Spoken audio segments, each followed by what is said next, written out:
Hello and welcome to From the Rookery End, a podcast all about a life following Watford Football Club. And many Hornets made the trip, the short-ish trip up the M1 to Leicester yesterday to see the 2-0 defeat. You might be expecting us to do a Heider Helgeson special sort of focus podcast. That's been delayed slightly because we've been trying to speak to a few people about Heider. One of them Sir Nigel Gibbs, and you'll hear from him a bit later on the podcast. But Colin was there, and Colin made the trip up to Leicester. So let's have a chat with Colin to find out about what he saw and what he thinks that means for Watford in this continued season and continued story that we have as Watford fans. So Colin, a trip up to Leicester. I used to go there quite a lot. I went to university in Loughborough. It's one of the original new stadiums, isn't it? The Walker Bowl, I think it was originally called.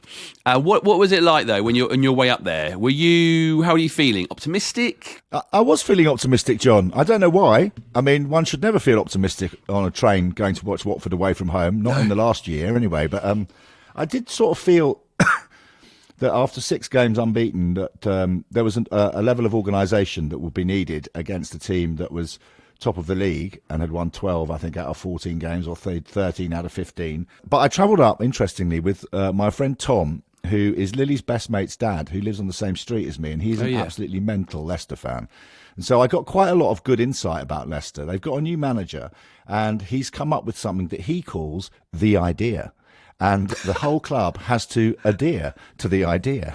And the idea is basically a very sort of, it's a version of Pep Guardiola football, which is we keep the ball, and he said the Leicester fans are getting irritated because they don't do much with it. They've got a lot of pace in the side, but they progress very slowly.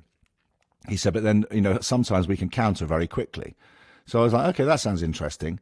And he said, but you'll be bored. It'll be very boring. And I was like, well, I'm used to that, so it's fine. And and we got up there, and the atmosphere in the ground was kind of a little bit subdued. I know that Leicester have been used to winning the Premier League and going deep into the FA Cup and playing in the Premier League, and now they're in the Championship.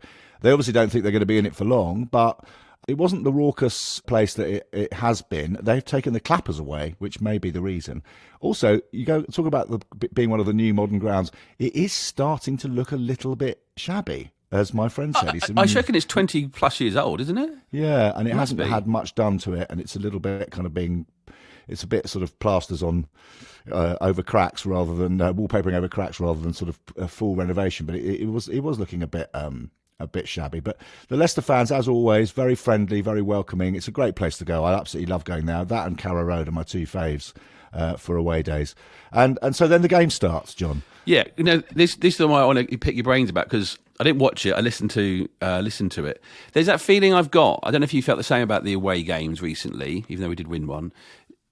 Overly cautious and completely set up to not lose, it feels like. Because we don't feel like we're a team that necessarily has, like you say about the Leicester thing, hold the ball, control the ball, hit them on the break. I don't think we've necessarily got the setup to do that and then hit them on the break. So it really feels really cautious. Did you get similar vibes, or have we seen an evolution? Not really. I wouldn't say that they were overly cautious. Remember, they're playing the team top of the league and we're away from home, so obviously that's considered one of the toughest games of the season. So what developed was a clear understanding of what the idea is, because their keeper, in the first half, had more touches of the ball than any other Leicester player. So that should tell you something. Now, and I'm not joking. That is actually what happened. He probably had the ball for longer than any other player as well. So what they were trying to do was a sort of chess game, was they were desperately trying to draw us out. Now, I spoke to my friend Tom, and I said, how did you get beat if, you won 12, 13 in a row, and then you got... He said, well, the reason we got beat was because Leicester and Middlesbrough had the cojones, if you like, to really press us in our own half, and we panicked, and that's why we lost. Now, that's Leeds and Middlesbrough, and it's not Watford. And so we were very cautious about pressing. We kept our shape, and they had the ball, but they had the ball for 65%, I think, of the game. So it does sound huge, but he said there's been games where they've had over 80% of possession. So we didn't let them have it all their own way, but we kept our shape. And what really struck me in the first half, and I agree with you, he has been cautious away from home. He does a bit like Javi Gracia. He likes to get to half-time 0-0 if he can, and turn it into a 45-minute game with players tiring and so on, and bring on substitutions. And frankly, we almost pulled that off in some ways, going to the second half later. But what happened was that we held our shape and our position. Players covered for each other, and occasionally when we pressed, or someone like Jamal Lewis moves up the pitch to try and press someone, gets caught out and then the ball comes in behind them, then there were people covering his position and he would get back into position. So it was like a chess game, and it wasn't massively entertaining, but it was kind of intriguing, like who's going to blink first. The player that really stood out as not doing anything of much value was our Moroccan player. He seems, on the ball, he was too tricksy, trying to do too many sort of impossible things. And then when he didn't have the ball, he just didn't look like he knew what his job was. So on the way home, my friend Tom said, it's interesting, you look like a proper football team. It's like, I can see that the coach has got every player, everyone knows what their job is. And I thought that is true. Livermore kind of directing traffic, Kayembe hunting for the ball. But the obvious example of someone who just looked a bit lost in the game. It wasn't like he was lazy, wandering around going, well, I don't really do off the ball, I only do on the ball. He just didn't know where to be or how to close down space. It's like maybe that's just not part of his game. Maybe he can't do it. I don't know. But he really stood out as a kind of a player that wasn't quite at the races in the way that everyone else was. Apart from that, Porteous, Hoot, Bachmann, we held the shape. We stopped them getting into really dangerous positions, and we got to half-time 0-0. So here you go. So out of the players who were there, who woke up, bound out of bed, went down the stairs and watched the highlights again? Who woke up with the fear of God in them, and who is knocking on Ismail's door asking for more game time after the Leicester defeat? So who do you think bound downstairs to watch the highlights? Well, it certainly wasn't Rajovic, because in the first half he had a ball, and my friend was sitting right behind that goal at the other end of the pitch, and he had basically a side foot open goal, and he fluffed it. Would that make a difference? To go 1-0 up, yeah, I think it would have made a difference. It would have certainly given us more confidence, more concentration, more effort to stop them getting in. They did get in on a few occasions in the first half. They do move the ball quickly when they want to, but they also, every time a player is approached with who has the ball, they will turn around and pass it backwards. So we were able to keep them pretty much most of the time around the halfway line or back at their keeper. As I say, had more touches than any other Leicester player in the first half. But occasionally they broke through, but we were able to cover ourselves. So which player is going to come running down the stairs? Probably Porteous, because he went in goal at the end. Look, I went in goal. Look at me, I'm in goal. I'm in a goalie's shirt. I don't know that any of them would. Kayembe might. Kayembe might say, I want to go back. I want to look at what I did. He worked incredibly hard. He played in his usual number 8 position with Livermore behind him. Livermore went off after 60 minutes and he ran over. I thought, oh, they're taking Kayembe off. That doesn't sound, maybe he was looking pretty tired. And I think it was mental tiredness, the concentration level in the Watford side. You could almost feel it from the stands, how hard they were having to concentrate, how they were having to watch and stay alert and cover players. And you know, they do move, they play nicely, Leicester, when they want to, but they, and they interchange positions. So they had to be really on top of their game. So Kayembe might go back and look at the whole game and say, golly, I did work hard yesterday. That's why I'm feeling so tired. And what could I have done better? And then he drops into the 6 role when Livermore goes off, and he could maybe analyse how he played in that position in the last 30 minutes. Again, he just seems to be a player growing in confidence, and so he may be the one. What was the second question? Who woke up with the fear of God in them? Loser? Well, I think probably, yeah, maybe Loser. Or do you think Loser's waking up, knocking on Ismail's door, asking for more game time? Loser? Yeah. Well, he can do that if he wants, but he's not going to get it. Okay. That's my view. Ooh. Because in the second half, when he brought on Chakvetadze, I mean, he is a dynamo. Now, maybe you don't want that in the first half when you're trying to contain a team that's as good as Leicester. You want someone with a bit more calmness. But from an attacking point of view, and if you're going to play Loser up there, you know, in the 8/10 role, then you want someone who's going to be direct. Chakvetadze gets the ball. He wants the ball all the time. And it just gets it down and runs straight forward and puts a bit of panic into the Leicester side. And the more obvious person to replace Loser will be Kone, and I'd be very surprised if Kone doesn't start instead of Loser on Tuesday, because he'd obviously had to go to, I think he went to North America in the international break, so he'd had long haul flights, and you know, Ismail is good. We've got no injuries. And why is that, you might ask? Is that because training methods have changed? Is it because he won't push a player past 65 minutes if he doesn't think he's got those extra minutes in him and is in danger of picking up an injury. But I thought Loser played because Kone had been away and maybe had longer flights. And so, but when he came on, Kone is just another player, just wants the ball, give me the ball, give me the ball. He's more dynamic than Loser. Loser just looks very lost in this team at the moment. So he may be knocking on the door, but I suspect... no one's answering. No one, yeah, Val's like, come back later. So I would say knocking on the door is not Loser. It's more likely to be Kone saying, I am starting on Tuesday, aren't I, Gaffer? Or Chakvetadze saying, can you give me a bit more time? Because I really feel like I'm ready to have a real impact on the team. He's getting 30 minutes here, 20 minutes there. Sometimes he doesn't come on. But again, it's just that dynamism. And we did lack that. And I've looked on Facebook this morning, and one of my friends is saying, I'm really proud of the boys. They stuck at it, and it was a good performance. And a few weeks ago, that team would have probably taken us to pieces, which I agree with. But then there was another guy called Dave who was saying he was really disappointed that we didn't attack them more, that we didn't put them under more pressure. And it was only after they scored that we really started to have a go at them. And when we did that, they didn't look as comfortable. Which brings me on to my final point, really, about the second half, which was that when the goal went in, and it was again, it's unlucky. Vardy comes on, they all start singing the Vardy song, which is just like, don't sing that song. You know he thrives on that sort of thing. Exactly. Don't give him a reason to score against us. He always scores against us. Anyway, it's a shot comes in.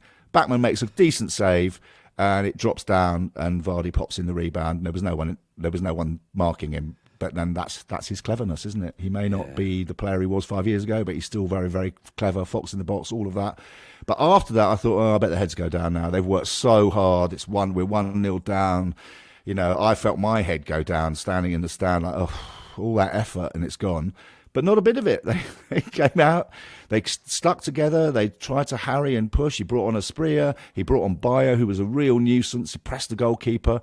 You know, he was running around, and we had a couple of half decent chances to get an equaliser. Porteous had one, I think, and we were getting at them. They were looking also quite tired. I think they thought job done. Watford will stop. You know, they'll go, okay, we've lost, but we've played well. But no, and we really went right all the way to the end.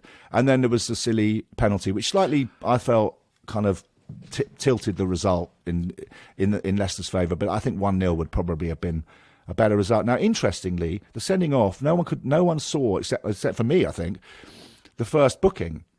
There's a terrible foul on Hoot, I think it was. I was on the other side, so I couldn't see who was doing the fouling and who was fouling. It was very late and very high, and it put Hoot right into the barriers. And all of the Watford fans went up like, that's a red card. That's got to, it was really aggressive, very high. The ref, who I have to say had a bit of a shocker, he sort of was calming everyone down. And like normally in a situation like that, ref runs over and books the Leicester player straight away, and that calms everyone down. Do you know what I mean? When they go, right, that's a booking, bang, there you go, you're booked. Now get out of my, I don't want to see you. But he's trying to calm all the Watford players down. So Bachmann, who is the captain after all, he comes out of the goal. And I thought captains were allowed to talk to ref. Now, he may have said something untoward, but he got booked. He got booked for dissent. Exactly. So the second yellow card that got him sent off with a penalty. Yeah, it was for a trip on... And that's life as goalkeeper. But that made that incident is worse because he got yet another yellow card for dissent. Now, dissent isn't talking to the referee as a captain. No, of course. Dissent is shouting at the referee. Is bad behaviour. Yeah, saying that's a bad decision. It's got to be a red card. Why haven't you sent him off? And he's so aggressive, isn't he? You know, he's not like he's not in a a demanding way. He is literally shouting in his face, and he does it constantly. And he just sees he needs to stop this red mist because he shouldn't be the captain. Well, I mean, that's at the beginning of the year, who else would you have given it to? I don't know. No, you wouldn't at the beginning of the year because he didn't play. Now, I think it's an goalkeepers easy. as captains is wrong anyway. They've got to walk miles to talk to the referee. Exactly. It doesn't make any sense. But and also, they're mental, as everyone knows. All goalkeepers are mad, so don't give that opportunity to talk to the ref to the bloke who's going to lose his temper because, as you say, he'll get booked. And like Livermore, the way he speaks to the Watford players, and especially the younger ones, he has that sort of calming, way of. But even when he's playing, he's not that. And you know that if he was speaking to the referee when in the middle, nearer him, then I know Mike always obsesses about the completely talking in the ear that Troy did constantly. I don't think he'll do that, but he will talk to him as a professional. And he has an air of authority on the pitch, and he's got a lot of experience, so referees will naturally respect him. They'll know he's not a head case or a hothead, and so he seems the obvious choice to me. But because he plays that anchor role in midfield as well, he's in the perfect position to be captain. He played really well yesterday. I was a bit surprised he went off when he did. I think it was 60, 65. But maybe, again, it's just a fitness thing. It's like, we know that you're getting into the red zone after 65 minutes of playing against a team that keeps the ball. So you're constantly moving, constantly running, constantly changing your position, constantly trying to help the other midfielders be in the right place. Maybe after 65 minutes, you're just tired, and we need fresh legs. And we really did need fresh legs in midfield at that point. Sadly, we then conceded not long afterwards, but those fresh legs did really help us in the last part of the game. You mentioned a little bit earlier, Rajovic, just being Rajovic, missed the chance, of course, which would have made a difference, I suppose. Do you feel he had the right sort of service? Was he sort of continuing to play that role that we know he can play, and then he does play it, he does well? I mean, him and Sema, the new little partnership we're excited about. But with Ince, does that do anything? No. Sema had a couple of occasions where he could have actually crossed the ball with Rajovic on the penalty spot, but the defenders were too cute for Sema and they managed to block it or deflect it. So that was unfortunate, because he did get into a couple of good positions down that left-hand side in the first half particularly. But the truth of the matter is, how can I put this nicely? No, that noise is perfect.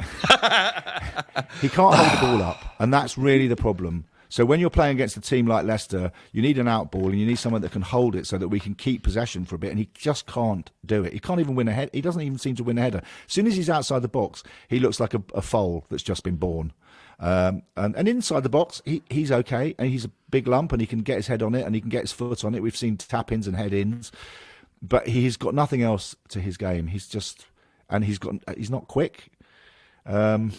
I don't really know. I mean, it's the obvious area of weakness.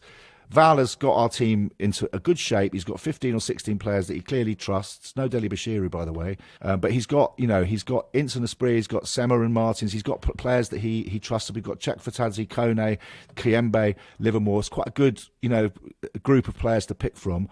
But we're just so lacking in a striker, in someone that can really hold the ball up, that can scare defences, that they go, Jesus, we're playing so-and-so today, we're going to have to be on our toes because he's really fast and he's really good on the ball. We haven't got that player, and of course lots of teams don't have that player because they get paid an awful lot of money and they cost a lot of money to bring in. But we need to unearth someone. There was a lot of people saying, why isn't Healy coming on? Why have they brought Bayo on? Because Bayo has his flaws as well. But against a team like Leicester, Rajovic looked really... He didn't really have any impact on the game except his one moment which he missed. And if he'd had 4 or 5 chances and got one, you go, well, okay, he scored and he got us back in the game or whatever. But he only in games like that, you don't get many chances, and you've got to take them. And he didn't, and he looked very out of his depth at times.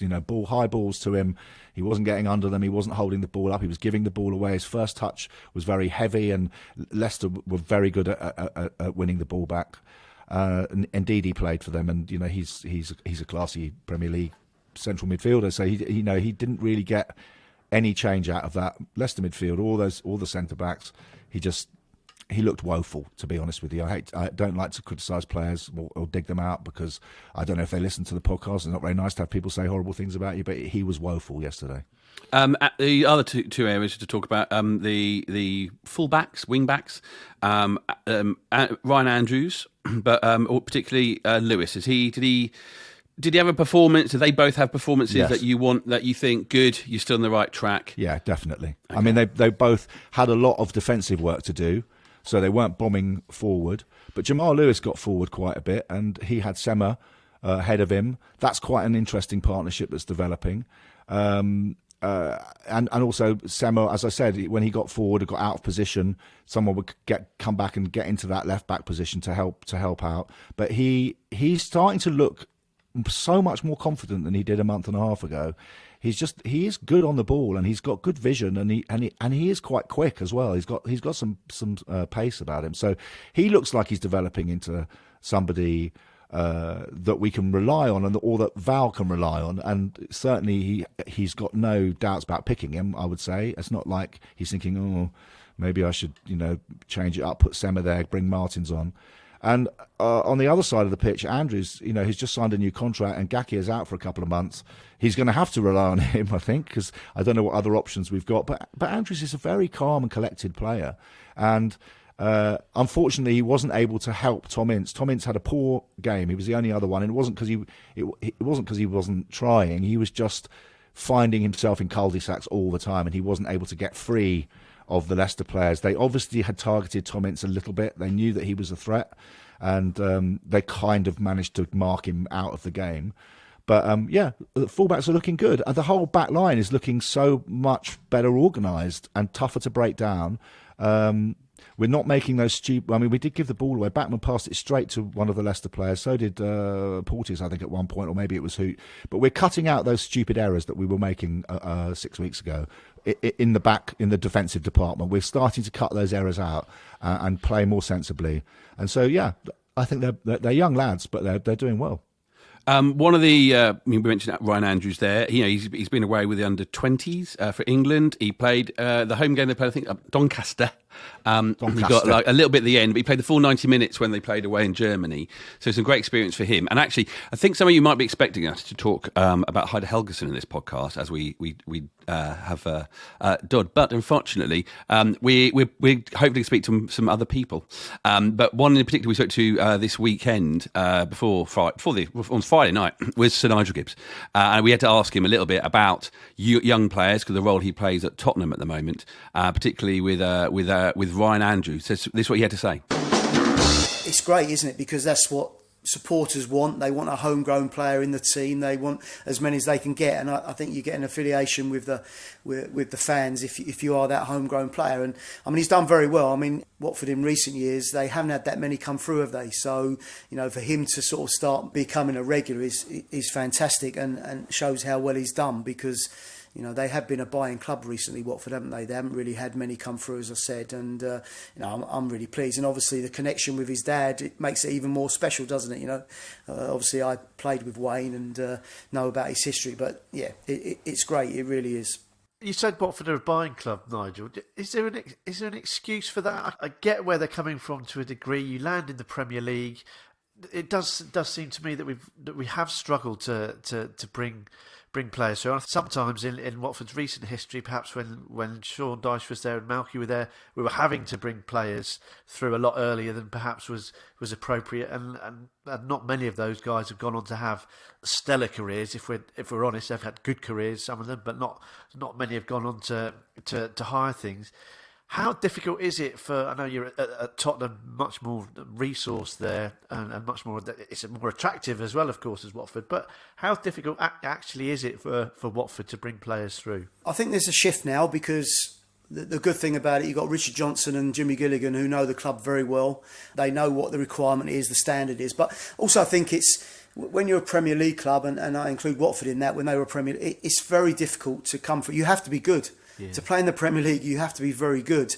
So it's not going to be easy for any player to come through, and also you have to win. It's really difficult. So the same scenario at Tottenham, even at that level, you have to be really, really good to get into Tottenham's first team, because they've got a team full of internationals and a squad full of internationals. So the internationals not even getting in the team. So you have to be really, really good. And the same applies to Watford.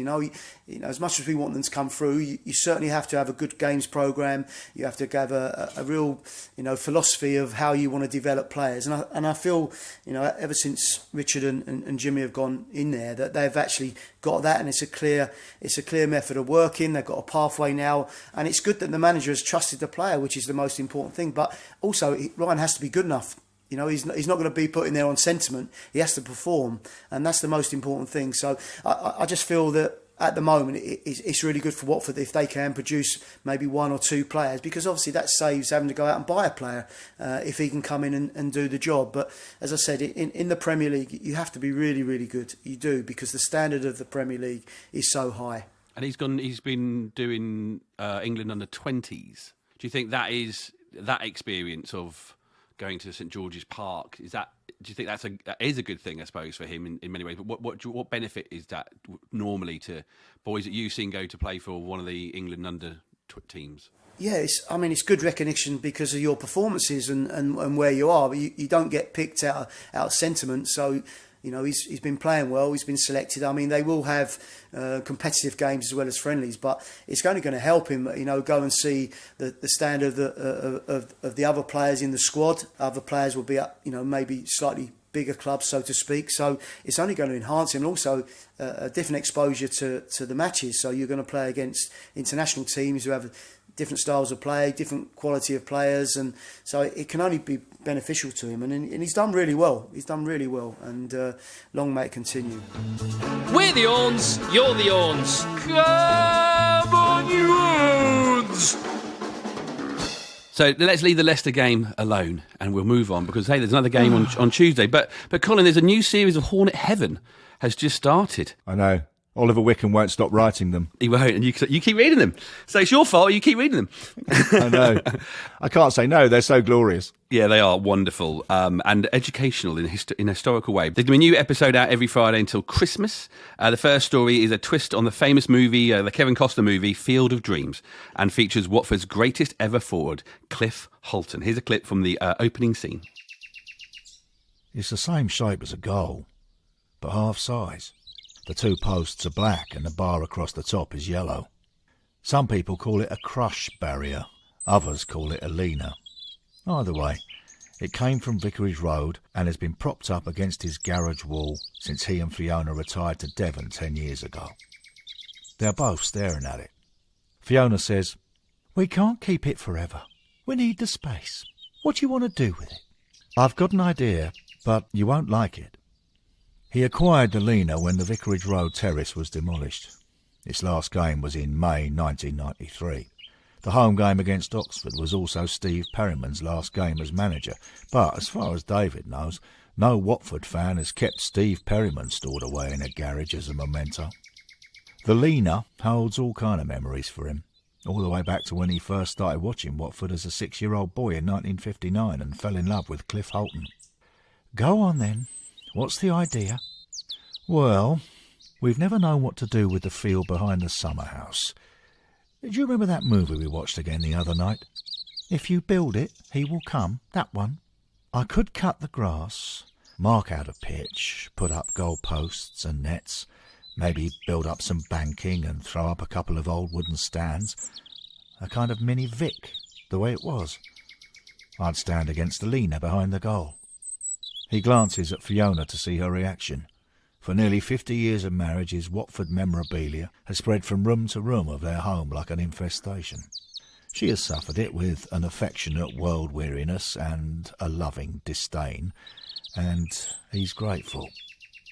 She kisses him on the cheek and says, "If you build it, I will leave."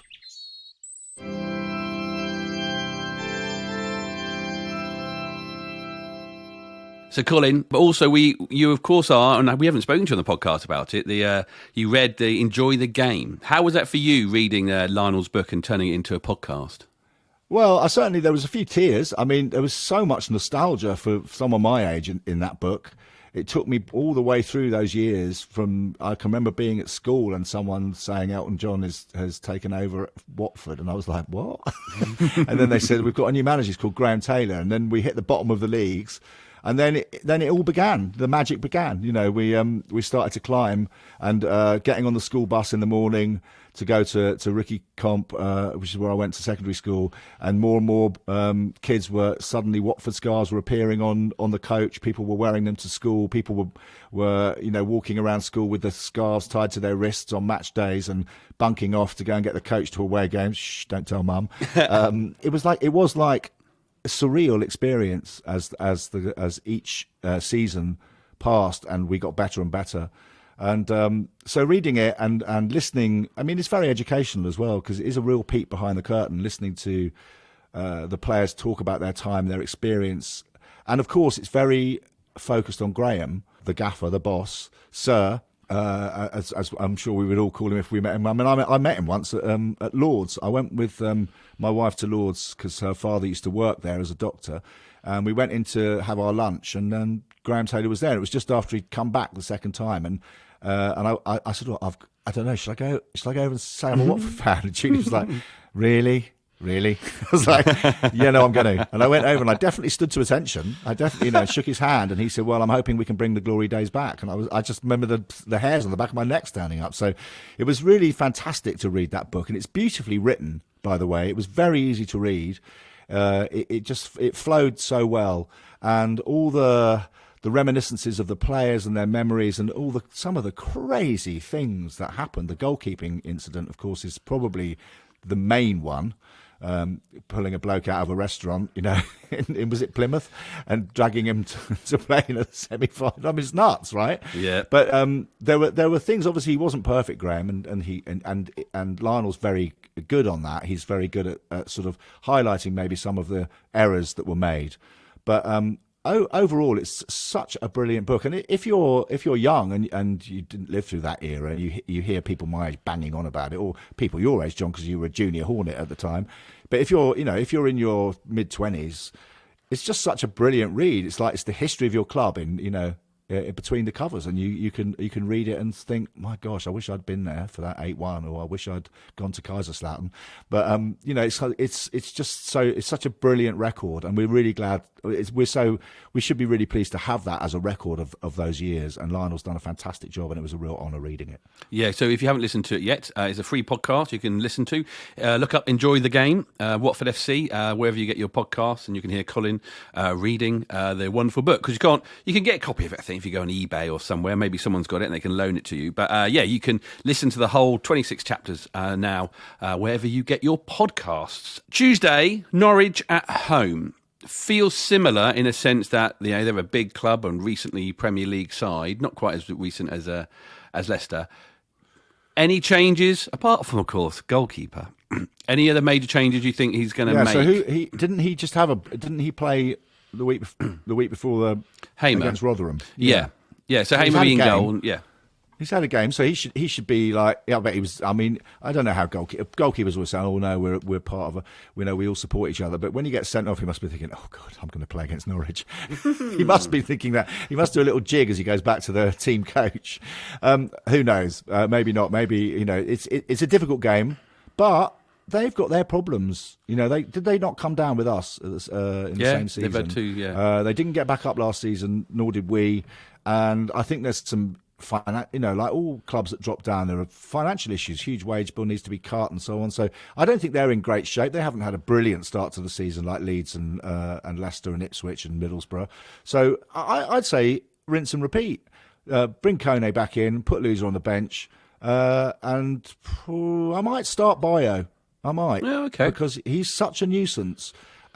He's very good at pressing, and at home, I think that can be an advantage because they're going to be, like all away teams, probably a little more cautious than they would be if we were playing them up at Carrow Road.